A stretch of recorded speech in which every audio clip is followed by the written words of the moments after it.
மாவட்டங்களுக்கு இயக்கப்படும் அனைத்து பேருந்துகளும் நாளை முதல் கிளாம்பாக்கம் மற்றும் மாதவரத்திலிருந்து புறப்படும் என்று தமிழ்நாடு அரசு அறிவித்துள்ளது. போதிய வசதிகள் இல்லை என பயணிகள் குற்றம் சாட்டிய நிலையில் அவர்களுக்காக செய்யப்பட்டுள்ள ஏற்பாடுகள் என்ன, ஆம்னி பேருந்துகள் எவ்வாறு இயக்கப்படும் என்பது குறித்தெல்லாம் இந்த சிறப்பு தொகுப்பில் பார்க்கலாம்.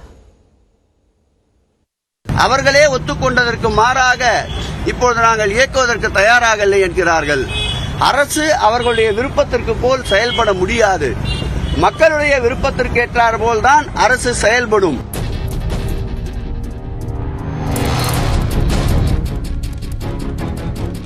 அனைத்து ஆம்னி பேருந்துகளும் கிளாம்பாக்கத்திலிருந்தே இயக்கப்பட வேண்டும் என அமைச்சர் சேகர் பாபு சில தினங்களுக்கு முன்பு கொந்தளித்த காட்சிதான் இது. கிளாம்பாக்கத்தில் கலைஞர் நூற்றாண்டு பேருந்து முனையம் திறக்கப்பட்ட நிலையில் அரசு விரைவு பேருந்துகள் அனைத்தும் அங்கிருந்தே புறப்பட்டன. ஆனால் ஆம்னி பேருந்து சங்கங்கள் மட்டும் முரண்டு பிடித்தன.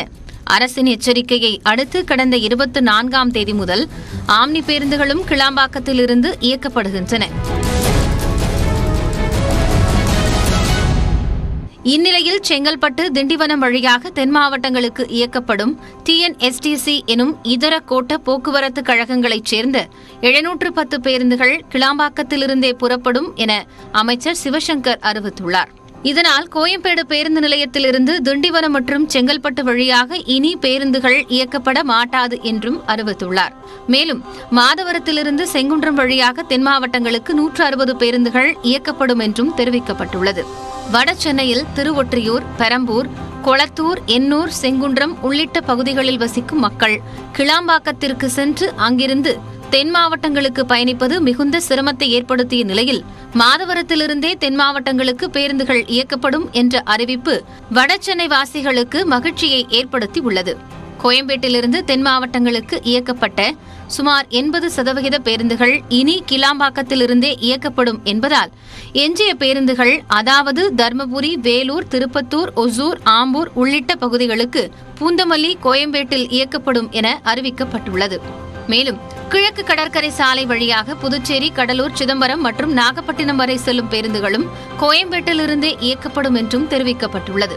கிளாம்பாக்கத்திலிருந்து கோயம்பேட்டிற்கும் பாரிமுனைக்கும் சுமார் 15 நிமிடங்களுக்கு ஒரு முறை பேருந்துகள் இயக்கப்படுவதால் பயணிகளுக்கு வசதியாக இருக்கும் என்றே கூறப்படுகிறது. கிளாம்பாக்கத்தில் ஓராண்டிற்குள் ரயில் நிலையம் அமைக்க 20 கோடி நிதி ஒதுக்கி அதற்கான பணிகளையும் சென்னை பெருநகர வளர்ச்சி குழுமம் முடுக்கிவிட்டுள்ளது. ரயில் நிலையத்திலிருந்து பேருந்து நிலையத்திற்கு செல்ல ஆகாய நடைமேடை அமைக்கவும் திட்டமிடப்பட்டுள்ளது. விழுப்புரம் போக்குவரத்து கோட்ட பேருந்துகள் மட்டும் தென் மாவட்டங்களில் இருந்து சென்னை நோக்கி செல்லும் போது தாம்பரம் வரை இயக்கப்பட்டு பின் அங்கிருந்து கிளாம்பாக்கம் பேருந்து நிலையத்திலிருந்து தென் மாவட்டங்களுக்கு இயக்கப்படும் என்றும் தெரிவிக்கப்பட்டுள்ளது. சென்னை நகரில் போக்குவரத்து நெரிசல் குறையும் என்ற நோக்கில் அமல்படுத்தப்படும் இந்த திட்டம் பலன் தருமா என்பது வரும் நாட்களில் தெரியவரும்.